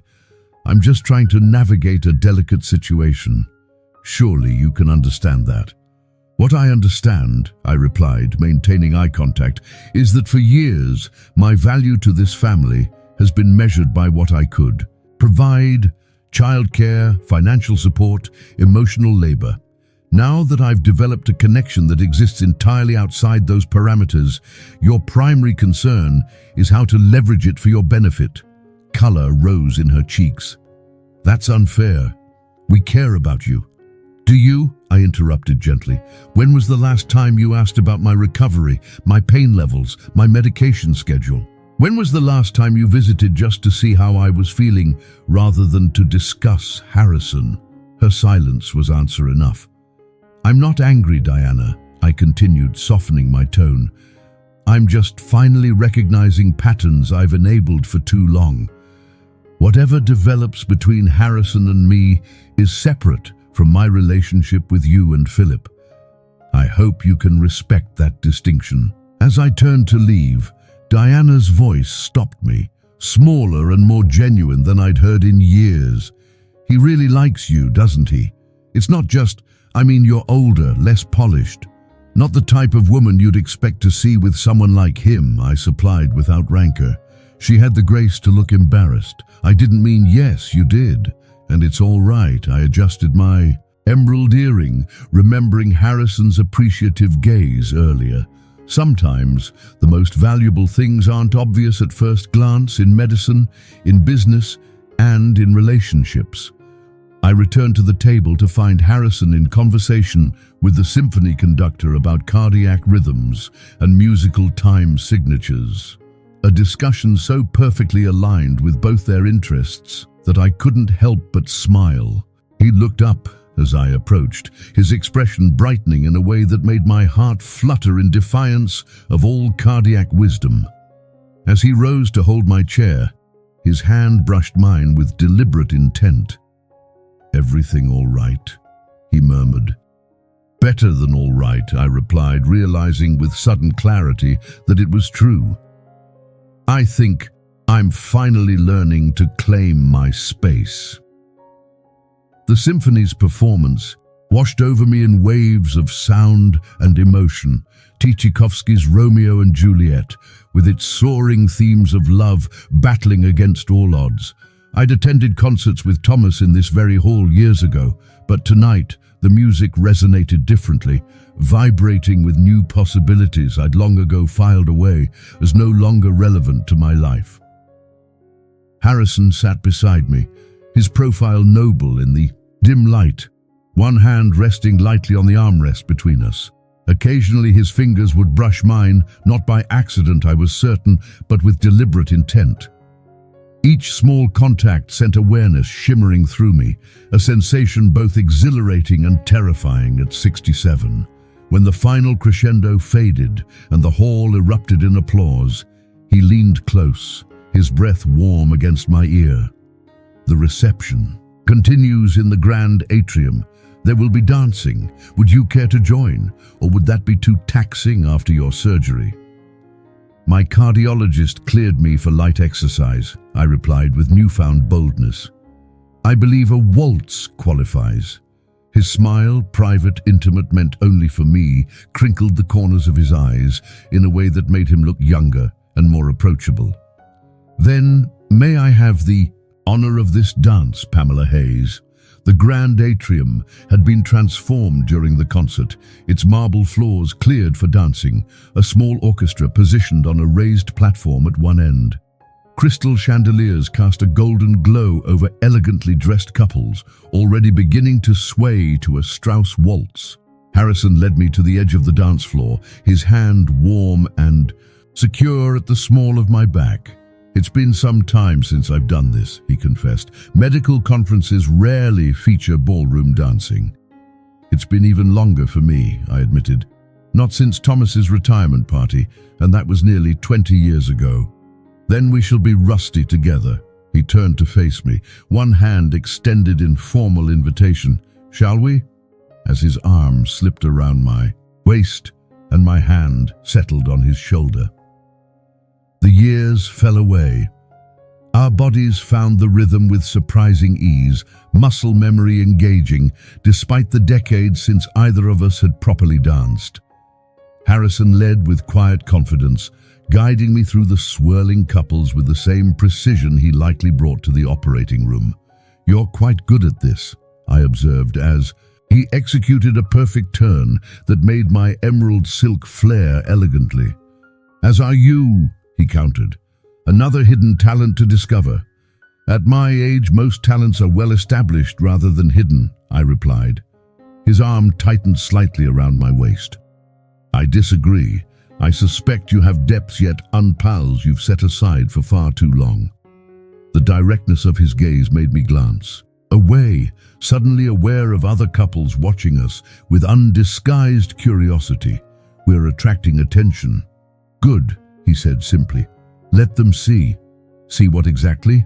"A distinguished cardiac surgeon dancing with a beautiful woman who happens to be recovering from groundbreaking cardiac surgery. A medical success story and a personal delight all in one elegant package. The compliment, delivered with such Matter-of-fact confidence warmed me more than Orsive flattery could have. Harrison spoke of my beauty not as something surprising despite my age, but as a self-evident truth requiring no qualification or explanation. As we circled the floor, I caught sight of Philip and Diana standing at the edge of the atrium. My son's expression was troubled, confused, as if witnessing something that challenged his fundamental understanding of the world.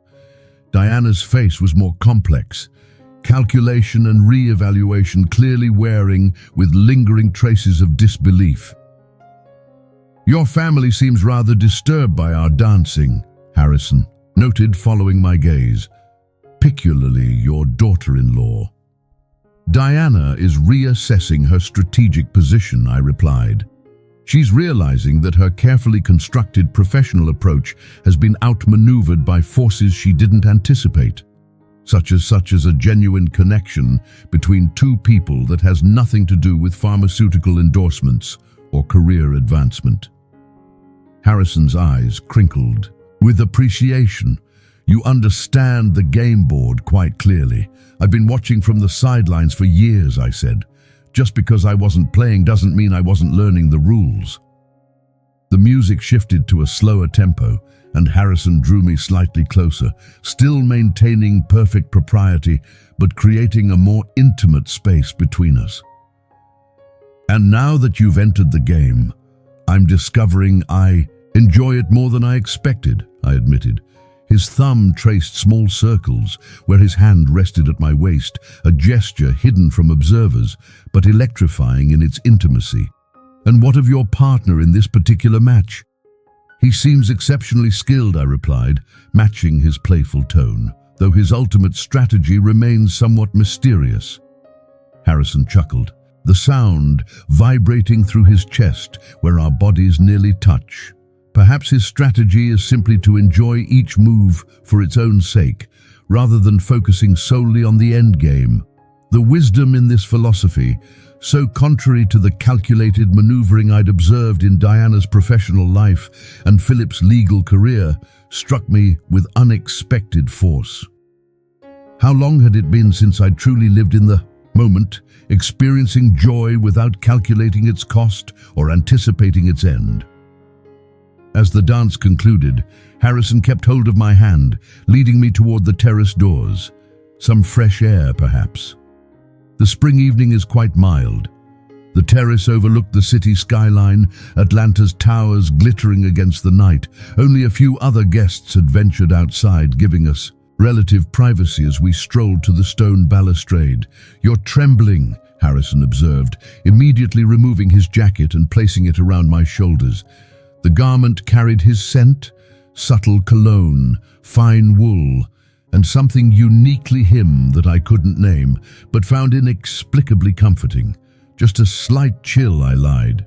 In truth, I was trembling from the evening's emotional intensity, the public declaration of our connection, the confrontation with Diana, the intimacy of dancing after so many years of solitude. Harrison studied me with the careful assessment of a physician. "Perhaps we should call it an evening.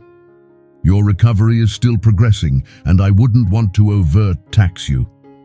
"No," I said quickly, surprising myself with my vehemence. "I'm fine, truly," his expression softened. "Nevertheless, a physician knows when to end treatment before the patient experiences adverse effects.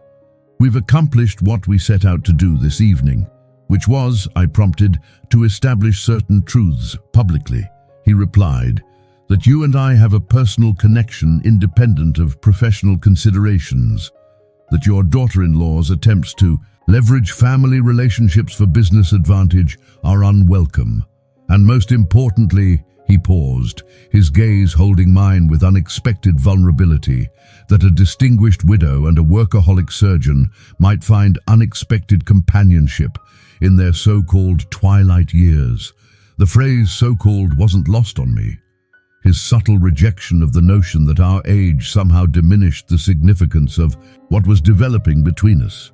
"If we leave now," I ventured, "what happens next?" "Samuel drives you home," he said simply. "I ensure you arrive safely to your door. We say goodnight with the mutual understanding that this evening was the beginning of something, not its conclusion, and tomorrow his smile was gentle. Tomorrow I called to check on my favorite cardiac patient. Perhaps we discuss dinner later in the week in a less formal setting. We continue learning about each other, one conversation at a time. The simplicity of his proposed path forward, neither rushing nor stalling, just steady progression, calmed my anxieties. This wasn't a reckless plunge into romance, but neither was it a tepid friendship cloaked in plausible deniability. It was honest, direct, and refreshingly clear in its intentions. "I'd like that," I said softly. As we turned to go back inside, Philip appeared at the terrace doors, his expression a mixture of determination and discomfort. Harrison's hand found the small of my back in a subtle gesture of support. "Mom," Philip began awkwardly, "Diana and I are leaving soon. We thought we might drive you home." The offer was transparently strategic, an attempt to separate me from Harrison, to reassert family connection over this new relationship they hadn't anticipated and clearly didn't understand. Before I could respond, Harrison spoke. "That's thoughtful, Mr. Hayes, but unnecessary. Samuel is waiting to drive Pamela home whenever she's ready to leave." "She's my mother," Philip countered, an edge entering his voice. "Surely family takes precedence over whatever this is." The dismissive wave encompassing Harrison and me ignited something long dormant within me. Not just anger, but a fierce protective instinct toward this fragile new connection. I wasn't willing to surrender to my son's discomfort. "Philip," I said, my voice steady and clear, "Harrison is my date this evening, and he will see me home. Please give my regards to Diana." My son stared at me as if I'd suddenly started speaking a foreign language. "Mom, be reasonable. You hardly know this man." "I'm 67 years old," I replied calmly. "I believe I'm capable of deciding who escorts me home from a social event. But your heart is functioning quite well. Thank you, both literally and figuratively." I softened my tone slightly. "I appreciate your concern, Philip, but I'm not asking for permission or approval. I'm informing you of my decision." As Philip retreated in confused defeat, Harrison's hand squeezed mine gently. "Pamela Hayes," he murmured, "you are remarkable." Under the starlit Atlanta sky, wrapped in his jacket and my newfound assertiveness, I finally began to believe it might be true. Samuel drove in comfortable silence as streetlights cast rhythmic patterns across the Bentley's interior. Harrison sat beside me, not touching, but close enough that I could feel the warmth radiating from him. The evening's emotions, exhilaration, anxiety, defiance, hope, had left me simultaneously exhausted and more alert than I'd felt in years. "Penny for your thoughts," Harrison said softly as we turned onto my quiet suburban street. "I'm not sure they're worth that much," I replied with a small smile. "Just processing everything that happened." "Tonight, any regrets?" His question held genuine concern rather than insecurity. I considered carefully before answering, only that I didn't stand up to Philip sooner. "Years sooner, perhaps?" Harrison nodded thoughtfully. "Family dynamics calcify over time. Breaking established patterns requires tremendous courage. Is that what I did tonight?" "Break patterns?" "Spectacularly so." His smile was warm. "With approval. You reclaimed your autonomy in full view of Atlanta society." As Samuel pulled into my driveway, I noticed a light on in my living room that had definitely been off when we left. Harrison noticed my sudden tension. "Is something wrong?" "Someone's in my house," I said quietly. "The light wasn't on when we left." Harrison's expression shifted instantly to protective alert. "Samuel, wait here. Call security if we're not out in 5 minutes." He turned to me. "Do you have any idea who it might be?" "Philip has a key," I replied, "but he was still at the gala when we left." "Let me go first," Harrison insisted as Samuel opened my door. We approached the house cautiously. Through the front window, I caught a glimpse of movement, a figure passing between the living room and kitchen. As we reached the porch, the door suddenly opened, revealing my 17-year-old granddaughter, Lily, her eyes widening at the sight of Harrison beside me. "Grandma," she exclaimed. "Oh my God, you look amazing. Is this your doctor, the one Dad and Mom are freaking out about?" Relief flooded me. "Lily, what are you doing here, sweetheart?" She glanced between us with undisguised curiosity. "Mom texted that you were at some fancy gala with a famous doctor. I wanted to see for myself." Her gaze appraised Harrison with the brutal honesty of youth. "Wow, good choice, Grandma." Despite the tension of the moment, I couldn't help laughing. "Lily, this is Dr. Harrison Wells. Harrison, my granddaughter, Lily." Harrison extended his hand with the same formal courtesy he'd show any adult. "A pleasure to meet you, Lily. Your grandmother speaks very highly of you." "So, you guys are like dating?" Lily asked bluntly, leading us into the living room, where I discovered she'd made herself comfortable with homework spread across my coffee table and a half-eaten sandwich on a plate.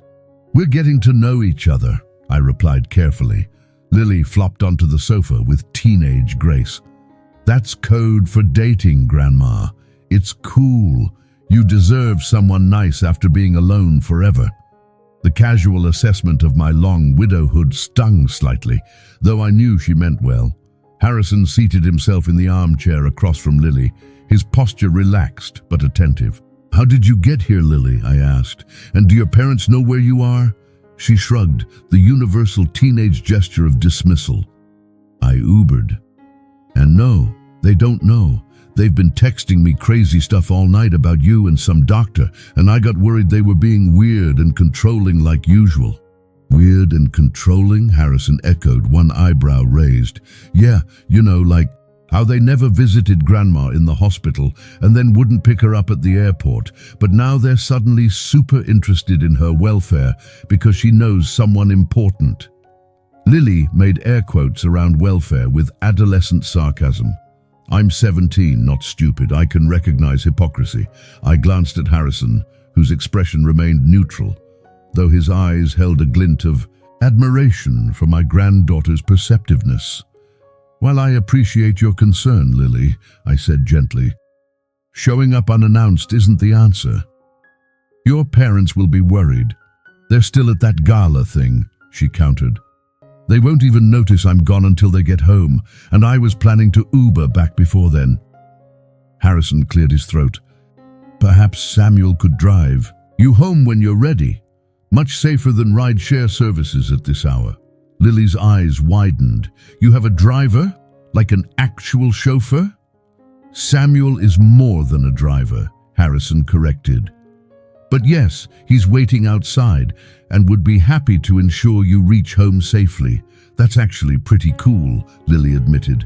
"But before I go, can I ask you something, Dr. Wells?" "Of course." "Are you serious about my grandma? Because she's been lonely for like forever, even though she never complains. And if you're just being nice to her because of her heart thing or because of whatever weird business stuff Mom is trying to do, that would really suck." The directness of the question, so lacking in the polite circumlocutions of adult conversation, left me momentarily speechless. Harrison, however, didn't hesitate. "I'm entirely serious about my interest in your grandmother," he replied with matching directness. "Her medical condition brought us together initially, but our connection has nothing to do with her heart thing, as you put it, nor with your mother's professional ambitions." Lily studied him with the intense scrutiny only teenagers can muster. "Okay, but just so you know, if you hurt her, I know people who can hack your medical files and give you a fake diagnosis of something embarrassing." "Lily," I gasped. Harrison chuckled. "A creative threat. Fortunately, I have no intention of giving you cause to implement it." He rose smoothly. "Now, I'll ask Samuel to prepare the car while you gather your things. Pamela, may I have a word in private?" We stepped onto the front porch, the spring night wrapping around us with cricket songs and the scent of neighboring jasmine. "Your granddaughter is remarkable," Harrison observed. "Perceptive, protective, and refreshingly direct. She's always been her own person," I agreed, much to her mother's dismay. "She clearly adores you." He moved slightly closer, his hand finding mine in the darkness, and shares my concern about your long-standing loneliness, the simple acknowledgement of what I'd kept carefully hidden. The aching solitude of years spent giving without receiving made my throat tighten unexpectedly. "Harrison, about tonight it was just the beginning, Pamela," he interrupted gently, "if you'll allow it to be." In the soft porch light, his face held none of the calculation or strategy that had characterized parts of our evening, just openness, warmth, and something that looked remarkably like hope. "I'd like that," I said softly, "but my family situation is complicated. As you've seen, Philip and Diana won't simply accept this, whatever this is becoming." "They don't need to accept it," he replied. "They only need to respect it. And you?" A realization struck me suddenly. "You knew, didn't you, from the beginning about Diana's professional pursuit of you, about my family's neglect. You orchestrated tonight, deliberately." Harrison didn't deny it. I recognized patterns that concerned me. Your family's reaction to your surgery, Diana's persistent attempts to leverage connections rather than rely on scientific merit. When these patterns intersected, I saw an opportunity to address both simultaneously. By using me as a chess piece, the question held no accusation, merely curiosity. "No," he corrected firmly, "by offering you the chance to reclaim your position on the board as a queen rather than a pawn. The choice to accept that opportunity was entirely yours." Before I could respond, the front door opened and Lily emerged, backpack slung over one shoulder. "Your driver is super nice, Dr. Wells," she announced. "He offered to stop for ice cream on the way home, which is basically the fastest way to become my favorite person ever." Harrison smiled. "Samuel has excellent judgment about ice cream and many other matters." As he escorted Lily to the waiting Bentley, I watched from the porch, struck by how natural he seemed interacting with my teenage granddaughter, neither condescending nor trying too hard to seem cool, just treating her with the same respectful attention he showed to adults.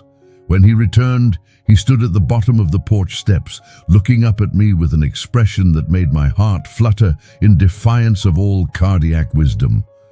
"I should go," he said, though his tone suggested reluctance. "You need rest after an eventful evening." "Yes," I agreed, equally reluctant. He ascended 2 steps, reducing but not eliminating the height difference between us. "May I call you tomorrow?" "I'd like that." Another step, bringing us almost eye to eye, and perhaps dinner later this week. Something quieter than tonight's extravaganza. "That sounds lovely." His hand reached up to gently touch my cheek, the contact sending warmth spreading through me. "Pamela Hayes, you have thoroughly captivated me." Then, with exquisite gentleness, he leaned forward and pressed his lips to mine, a kiss so tender and respectful, yet unmistakably romantic, that it took my breath away.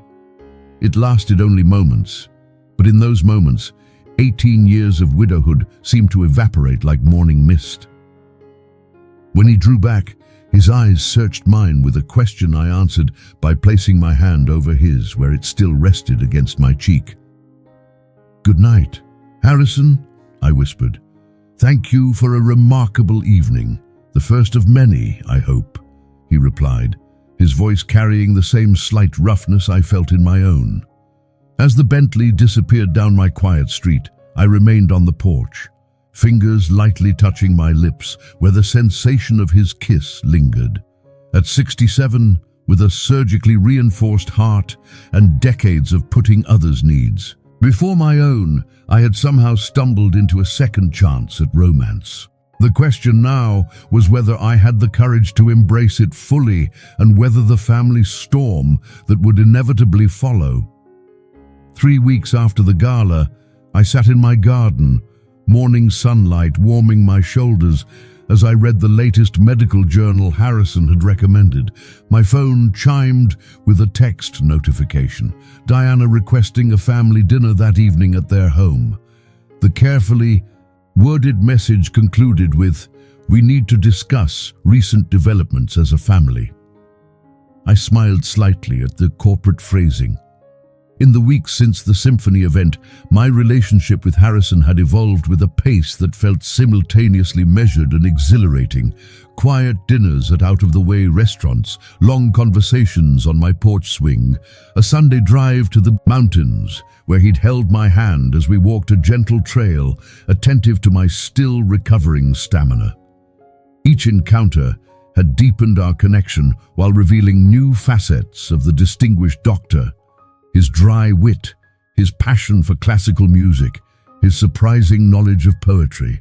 2 nights ago, our goodnight kiss had lingered beyond propriety, his arms drawing me close with a hunger that matched my own awakening desire. "Is this too fast?" he'd whispered against my hair. "Too much?" "No," I'd replied, surprised by my own certainty. "It's exactly right." Now, facing Diana's summons, I felt oddly calm. Whatever family discussion she had planned, I was no longer the accommodating mother-in-law, desperate for inclusion at any cost. I texted back, "I'll be there at 7. Is there something specific we need to discuss?" Her reply came quickly, "Just family matters. Philip is concerned about recent changes in your life." Translation: they were staging an intervention about Harrison. I dressed carefully that evening, choosing a sleek pantsuit in a deep teal that Harrison had admired during our last dinner. The woman in the mirror looked remarkably different from the pale, uncertain figure who had landed at Atlanta airport just weeks ago. Color in my cheeks, confidence in my posture, a spark in my eyes that had been absent for years. Philip and Diana's suburban Tudor-style home projected success and stability. Perfect landscaping, luxury vehicles in the circular driveway, tasteful lighting illuminating architectural features. I'd contributed significantly to the down payment, a fact everyone politely avoided mentioning at family gatherings. Lily opened the door before I could ring the bell, her face lighting up. "Grandma, you look amazing. Thank you, sweetheart." I hugged her, noting the suspicious absence of her younger brother. "Where's Tyler?" "Sleep over at Jason's," she replied, rolling her eyes. "They didn't want him here for the serious family discussion, as if he's not part of the family." Interesting. So, this was indeed the intervention I'd suspected. Diana appeared in the foyer, her hostess smile firmly in place. "Pamela, you're right on time. We're having drinks on the patio." The formal use of my first name, rather than Mom Hayes, signaled the evening's serious intent. I followed her through the house I'd visited hundreds of times, suddenly feeling like a guest rather than family. Philip stood at the elaborate outdoor bar, mixing drinks with forced casualness. "Mom, you look well. Very youthful." "Thank you," I replied simply. Happiness agrees with me, apparently. An uncomfortable silence followed as Philip handed me a glass of white wine. Diana shot him a look that clearly communicated your turn, prompting him to clear his throat awkwardly. "Mum, we wanted to talk with you about recent developments." "You mean Harrison?" I stated directly, seeing no point in pretending. "Yes." Philip seemed relieved at my directness. "We're concerned about how quickly this relationship is progressing. You barely know him." "Actually, I know him quite well," I corrected gently. "We've spent considerable time together over the past weeks." "That's exactly our point," Diana interjected, professional smile still in place, though tension showed around her eyes. "It's all happening so fast, right after your surgery. When you're emotionally vulnerable, we're worried he might be taking advantage." Lily, who had been silently observing from a nearby chair, made a disgusted sound. "Oh my God, Mom, Grandma's not some confused old lady being scammed. Dr. Wells is literally famous in the medical world." "Lily, the adults are talking," Diana replied sharply. "Perhaps you should go inside." No, I said firmly. Lily stays. This concerns her too, as she's demonstrated more insight into my well-being than either of you lately. Philip looked wounded. Mom, that's not fair. We've always had your best interests at heart. Have you?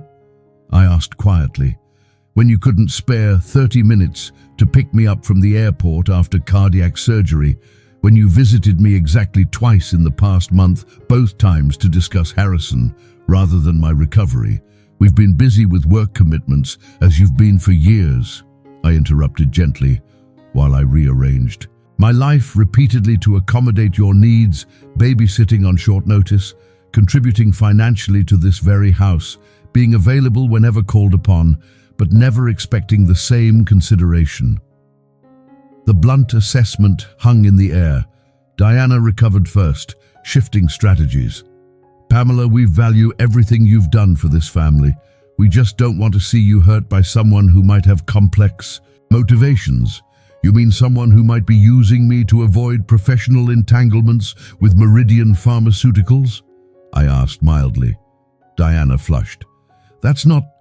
It's exactly what you're implying, I continued. Because you can't imagine Harrison being genuinely interested in me for myself. You assume he must have ulterior motives. It hasn't occurred to you that perhaps he values qualities beyond youth and professional utility. Philip set his drink down harder than necessary. Mom, be reasonable. He's a world-famous physician with incredible influence. I'm what, Philip? I asked when he hesitated.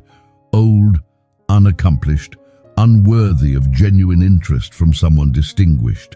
I didn't say that. You didn't have to. It's been implied in every concerned comment, every surprised glance, every attempt to protect me from a relationship you find implausible. Lily moved to sit beside me, her teenage solidarity unexpectedly touching. Grandma has been alone since Grandpa died. Like my entire life, why can't you just be happy she found someone nice? Diana's expression softened slightly at her daughter's question. Lily, adult relationships are complicated.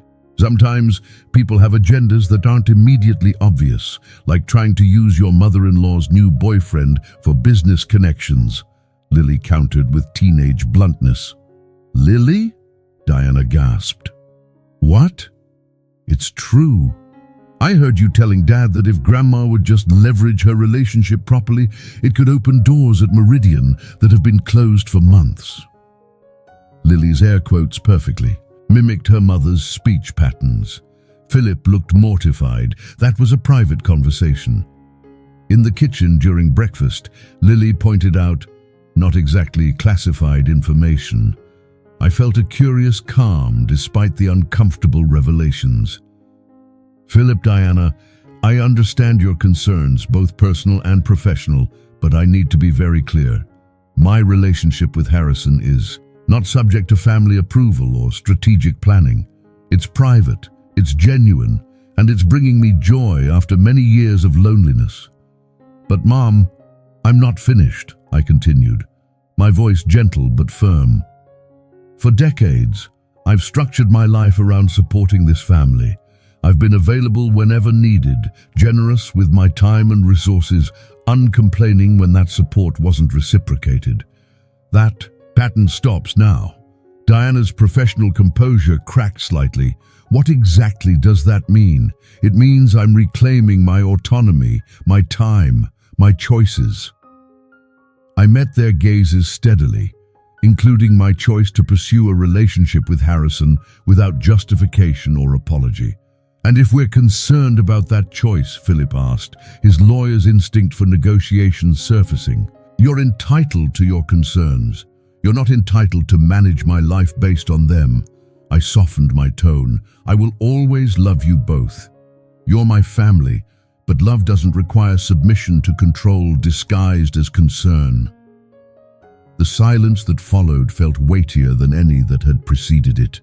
Diana stared into her untouched wine. Philip shifted uncomfortably. Lily watched with undisguised admiration. Finally, Philip spoke, his voice strained. We just don't want to lose you, Mom. The vulnerability in his tone, so rare from my achievement-oriented son, touched me deeply. "Oh, Philip, you're not losing me. You're just meeting a version of me you haven't had to deal with before. The version that stands up for herself," Lily supplied helpfully. "Precisely." I reached for Philip's hand. "I've spent 18 years defining myself as Thomas's widow, your mother, the children's grandmother. I'm discovering there's more to me than those roles, and it's terrifying and exhilarating in equal measure." Something in my words seemed to reach Diana, whose carefully maintained facade softened into something more genuine. "I never really considered how lonely you must have been," she admitted quietly. "All these years I buried it beneath busyness," I acknowledged. "Being needed by all of you gave purpose to my days. But Harrison has reminded me that I'm not just a supporting character in other people's stories. I deserve a narrative of my own." "And Dr. Wells is part of that narrative now?" Diana asked, professional assessment clearly running beneath the personal question. "Yes," I stated simply, "though not in the way that might benefit Meridian Pharmaceuticals." Diana had the grace to look embarrassed.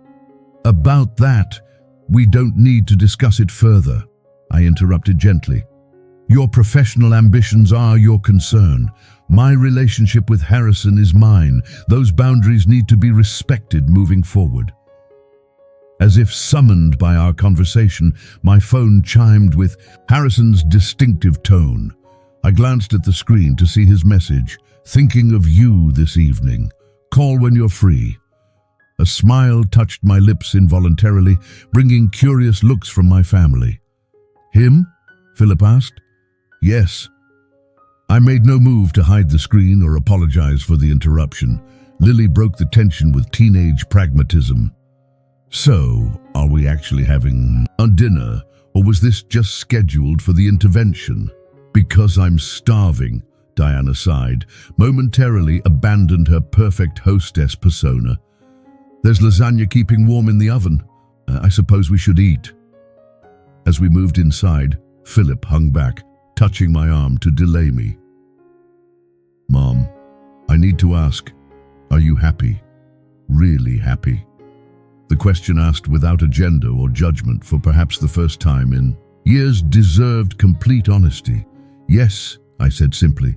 "For the first time since your father died, I remember what it feels like to be fully alive, to be seen for myself, not just for what I can provide." His expression shifted through several emotions before settling on something resembling acceptance. "Then I guess I need to get used to having Dr. Harrison Wells at family dinners." "That would be nice," I replied, "though not required. Harrison and I are creating our own path, which may or may not always intersect with family obligations. That's going to take some getting used to," he admitted. "For all of us," I agreed. "Change usually does."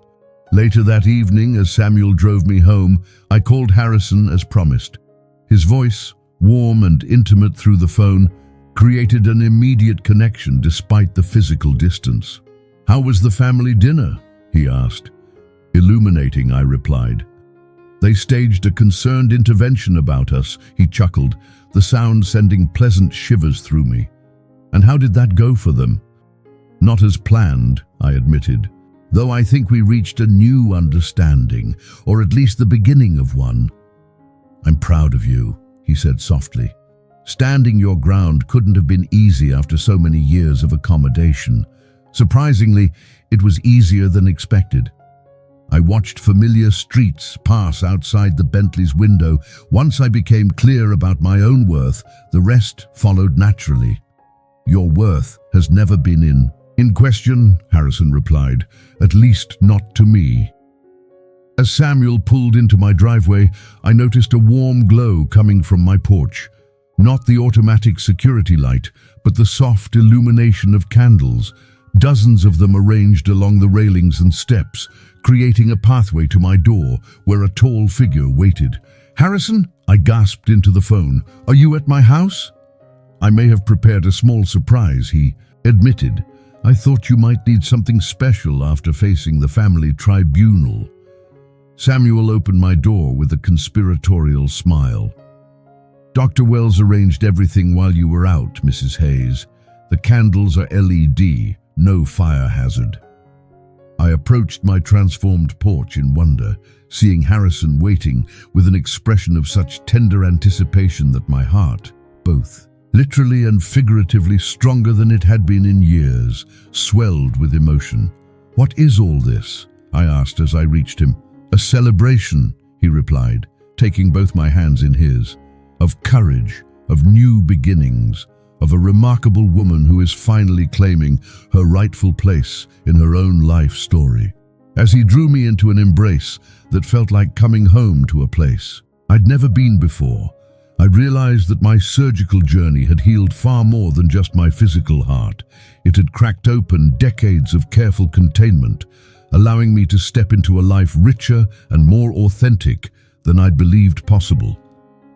At 67, the diagnosis that had terrified me had become unexpectedly the prescription for my rebirth. Pamela's journey from neglected mother-in-law to empowered woman comes full circle as she finally claims her right to happiness on her own terms.